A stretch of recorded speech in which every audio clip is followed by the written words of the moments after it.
शिवपुर गांव में रवि नाम का एक गरीब मजदूर रहता था।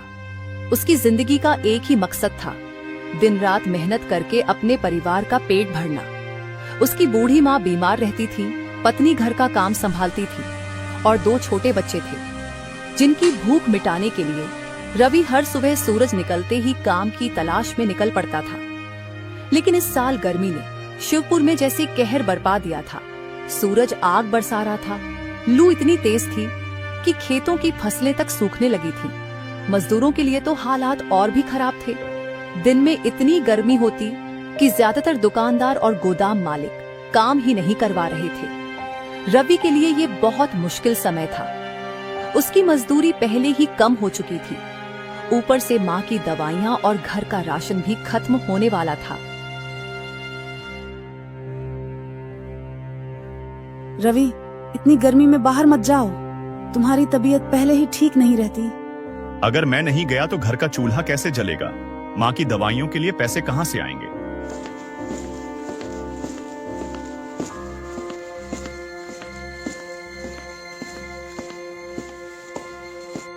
एक दिन रवि अपने दोस्तों सुरेश, रामू और शंकर के साथ गांव के एक पुराने बरगद के पेड़ के नीचे बैठा था। सभी के चेहरे पर चिंता की लकीरें साफ दिखाई दे रही थी। भाई, यह गर्मी तो जैसे हमारी रोजी रोटी ही छीन लेगी। पहले दिन भर काम मिलता था, अब मुश्किल से कुछ घंटे की मजदूरी मिल रही है। बात सिर्फ इतनी होती तो ठीक था, लेकिन अब लोग गोदाम और दुकानें दिन में बंद रखने लगे हैं। हमें काम ही नहीं मिलेगा तो खाएंगे क्या? लगता है भगवान ने गरीबों की सुननी ही बंद कर दी है। दिन ब दिन हालत खराब होती जा रही है। रवि चुप था। उसे सबसे ज्यादा चिंता अपने घर की थी। माँ की दवा, बच्चों का पेट, पत्नी की उम्मीद, सब उसकी मेहनत पर टिका था। हमें उम्मीद नहीं छोड़नी चाहिए। मैं अभी एक गोदाम में काम के लिए जा रहा हूँ, शायद वहाँ कुछ मजदूरी मिल जाए।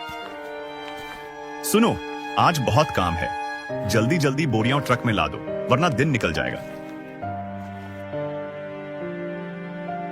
जी मालिक, मैं पूरी कोशिश करूंगा। सेठ पैसे दे देता है। रवि पैसे लेकर घर आ रहा है, तभी अचानक सर में बहुत दर्द होने लगता है। उसे चक्कर आने लगता है। वह चक्कर खाकर वहीं जमीन पर गिर जाता है। गांव वाले उसे घर पहुंचाते हैं। उसकी पत्नी डॉक्टर से पूछती है कि डॉक्टर साहब, इन्हें क्या हो गया? ये अचानक बेहोश क्यों हो गए? और कुछ नहीं हुआ है मैडम जी, बस थोड़ी सी तकलीफ है इन्हें। पानी की कमी हो गई थी, जो कि ठीक हो जाएगी। बस इन्हें काम पे ना जाने दीजिएगा, इनका ख्याल रखिएगा। इन्हें पानी की कमी हुई है। अगर मैं नहीं गया तो घर का चूल्हा कैसे जलेगा? माँ की दवाइयों के लिए पैसे कहाँ से आएंगे? सबसे पहले तुम्हारी सेहत जरूरी है। कुछ न कुछ रास्ता तो निकल ही आएगा। हे भगवान, ये कैसी गर्मी है? अगर मजदूरी नहीं की तो घर में खाना कैसे बनेगा?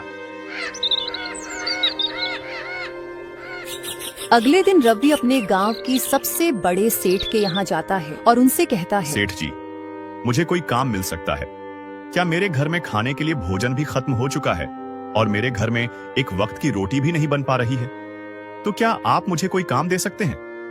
मैं बहुत दिनों से काम की तलाश में घूम रहा हूँ, फिर भी मुझे कोई काम ही नहीं दे रहा है। इस गर्मी की वजह से सांप का कारोबार बंद पड़ा है। आपके घर में कोई काम हो तो मुझे बताइए, मैं कर दूंगा। अच्छा हुआ, बहुत अच्छा हुआ। तुम जैसे गरीबों के साथ ऐसे ही होना चाहिए। तुम लोग काम तो करते नहीं हो, बस फ्री का पगार चाहिए, यही सब करते रहो। पैसे आराम करने के थोड़ी मिलते हैं, पैसे काम करने के मिलते हैं। और तुम जैसे कामचोर लोग काम नहीं, आराम करते हो। चलो जाओ यहाँ से। रवि दुखी हो जाता है और थोड़ा आगे बढ़ जाता है। तभी उसके सामने एक बच्चा आता है और वह कहता है, चाचा जी, क्या आपके पास कुछ खाने को है? मैं बहुत दिनों से भूखा हूँ, इसी जंगल में टहल रहा हूँ। मुझे किसी ने कुछ खाने को नहीं दिया। मैं कई दिनों से भूखा हूँ, मुझे कुछ खाने को दे दीजिए ना। बेटा, मेरे पास खाने के लिए कुछ भी नहीं है। तुम मेरे घर चलो, शायद मैं वहां पर तुम्हें कुछ खिला सकूं। क्योंकि हमने बहुत दिनों से कुछ नहीं खाया है और मैं काम की तलाश में निकला हूँ। अगर आज मुझे कोई काम मिल जाए तो मेरा परिवार एक वक्त का भोजन भी कर पाए। रवि बहुत ही आश्चर्यचकित होता है। तभी उसे सामने एक बहुत रोशनी चमकती है और उसके सामने खजाने का संदूक आ जाता। लगता है यह बच्चा भगवान का रूप था और इसे हमारी गरीबी पर बहुत दया आ गई, तो इसके बदले में यह सोने से भरा सैंडुक हमें दे दिया। भगवान, आपका लाख लाख शुक्र है। आपने हम जैसे गरीबों की मदद की, वरना यह गर्मी हम पर कहर बनकर गिर पड़ती। और वो उस सैंडूक को घर लेकर आ जाता है। उसकी पत्नी संदूक देखकर बोलती है, अजी इस संदूक किसका है और हाँ आपको कहाँ मिला? रवि की पत्नी उसकी बातें सुनकर बहुत खुश होती है और कहती है, हाँ यह तो बहुत अच्छी बात है। हाँ, भाग्यवान। अब मैं इन्हें बेचकर एक अच्छा कारोबार शुरू करूंगा, जिसे मेरे जैसा गरीब लोग मिलकर एक साथ बेचेंगे और गरीबों की मदद के लिए अच्छे पैसे कमाएंगे। भगवान करे कि आपका कारोबार खूब चले और आपके कारोबार में बढ़ोतरी हो। रवि उन पैसे से एक नया रोजगार शुरू करता है और अपने साथ अपने दोस्तों को भी काम पर लगाता है और वह सभी मिलकर एक साथ कारोबार चलाने लगते हैं। शिक्षा भगवान गरीब के रूप में क्यों आते हैं? भगवान गरीब के रूप में हमारे द्वार पर आ सकते हैं ताकि वे हमें परीक्षा ले सकें और देख सकें कि हम गरीबों के प्रति कितने सहानुभूतिपूर्ण और दयालु हैं। ये हमें एक अवसर प्रदान करता है कि हम अपने जीवन में गरीबों की मदद करने के लिए कुछ कर सकें। गरीबों की मदद करने के महत्व, गरीबों की मदद करना न केवल हमारे लिए एक नैतिक कर्तव्य है, बल्कि ये हमारे समाज के लिए भी एक महत्वपूर्ण कार्य है। जब हम गरीबों की मदद करते हैं तो हम न केवल उनकी जिंदगी में सुधार करते हैं, बल्कि हम अपने समाज को भी एक बेहतर स्थान बनाते हैं।